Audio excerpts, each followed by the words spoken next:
امید جان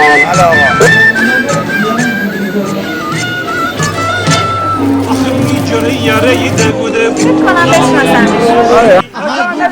عمر بیجاره بود زحمت بکشی خودت هم بافنده این اینا رو درست می‌کنی. یک هفته زحمت کشیدن دارن می چی؟ رضوانه مدرسه میری؟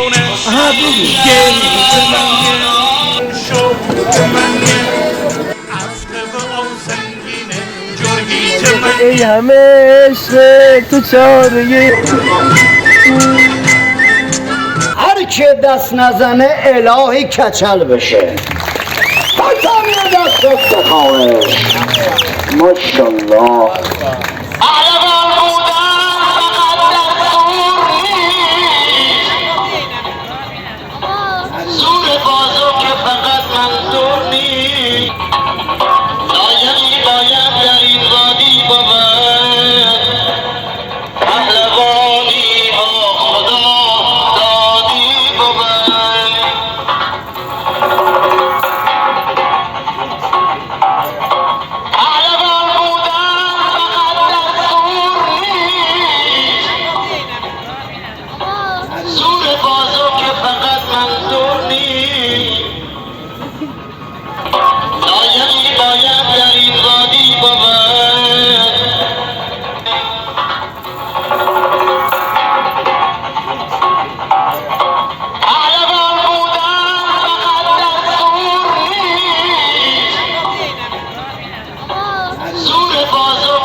آقای بلونمی همه میگن بسه ولی یه آقا پسری شنیدم میگه ببنده امید جان اون آقا پسری که میگه ببندش میدونی چرا میگه ببند؟ اون آقا پسر سر سفره باباش غذا میخوره نمیدونه سیب زمینی پیاز کیلو چنده هنوز مسئولیت زن و بچه گردنش نیفتاده ولی هموطنته اگر یه خارجی بیاد اینجا 4 کیلو وزنه بلند کنه براش 60 کل میبرن ولی ایرانیه هر چه ایرانی پرسته جواب بده بسی یا بازم ببنده همه میگن بسه هر که مادرشو دوست داره یه دست مردونه بزن هر که مادر دوستان یه دست بزن عجب روزی بود. رفتم کمی در پارک قدم بزنم و کم حوصله بودم. گاهی وقتها ما آدم‌ها به یک بهانه نیاز داریم. بهانه و قصه برای تجدید قوا و روحیه گرفتن و یا به عبارتی شارژ شدن. یا امام رضا خدایا همه مادرها رو در پناه قرآن نگه دار. امید جان 3 تا زور بزن بازش میکنم تو نگران نباش.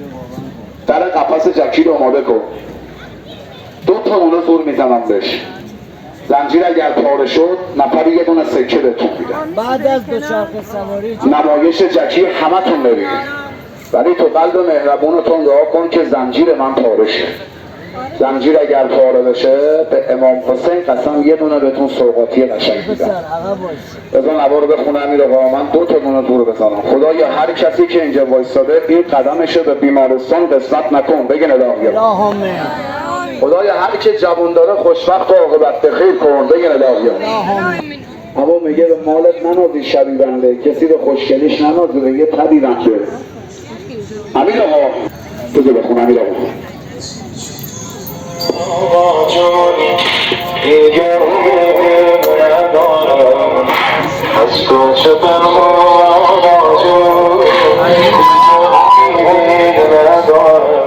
یاد معرکه گیری های قدیم و بچگی ها به خیر که در راه مدرسه تو کوچه پس کوچه ها می دیدیم. اون موقع باور می کردیم که وای یارو چه زوری داره و چه زنجیری پاره میکنه. یعنی آقا قوله هست؟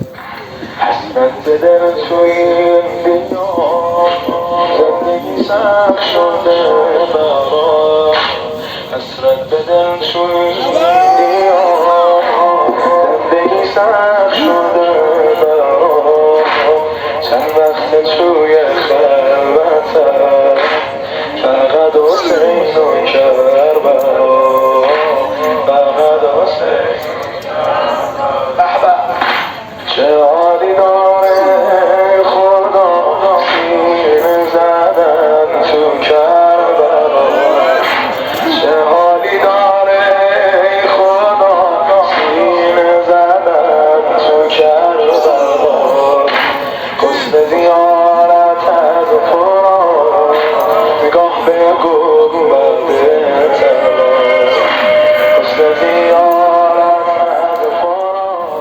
و حالا که این پهلوان رو در کنار ساختمان معروف کلاهفرنگی رشت دیدم، من و بقیه مردم میدونستیم که کاسه زیر نیم کاسه هست، اما همه دوست داشتیم باور کنیم که میتونه و واقعا قهرمانه، مثل قهرمانهای فیلمهای هندی. زنایی که اینجا وایستادن اگر خودشون رو مرد حساب نمی‌کردن تو جمع این همه مرد نمی‌اومدن وایسا. زنای گیلان زناشون هم مردن. اینجا همشون یکی هم، همشون زنا هم مردن، مردم اولاد مرده. آقا من به امام حسین قسم زوری که به زنجیر زده، اگه به عقب یه پلاک می‌زدم یه طرفش بلند نمی‌شد. به خدا چشمم درد کرده، حضرت عباسی چشمم درد کرده.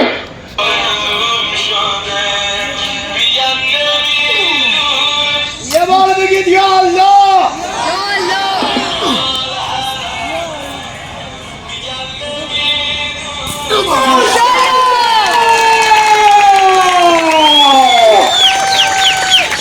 بر چشم بد لعنت به رسول الله صدای بلندو نذاشت. صدای اون ما نیاز داریم که قهرمانها رو ببینیم که برنده میشن و پیروز. این به ما نیرو و قدرت میده و واسه امیدوار کردن ما لازمه، هرچند چاخان باشه. سری سفره به عشق الله شرکت کن مثل خواهر من. حالا هر کی وجدان داره خودش بیاد، نه به خاطر جکیا، به عشق الله قدم بذار. هر کی خدا رو میشناسه قدم بذاره. بعد حتما پهلوان بهت بگه بیای داخل میدون. یعنی شما جمعیت نمایش من رو نگاه نکردین، من جلو همتون زحمت کشیدم، شما همتون نمایش من رو نگاه کردین. این دسترسی ما کسی نمیاد داخل میدون. نه تو نگاه نکن به اون آقا فرار میکنه میره، فکر میکنه زرنگه، اما اون کسی رو بردن به قرآن زرنگی نمیشه.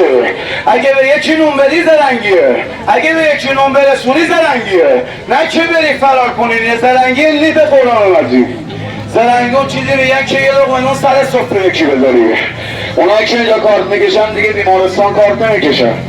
اونایی که اینجا پول میدارن دیگه داغ خونه برده نمیبینن. اونایی که اومدن اینجا پول گذاشتن به قرآن یه خبر خوش میشنوه.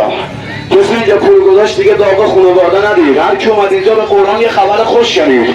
اون روباری نیومدن تو میدونمون. نه سفره‌ام اگه جمعش کنم به قرآن کسی به پول بده دیگه به دردم نمیخوره. غذای بعد سفره به شما میچسبه، اینم سفره من اگه جمعش کنم به پول بدی به دردم نمیچسبه.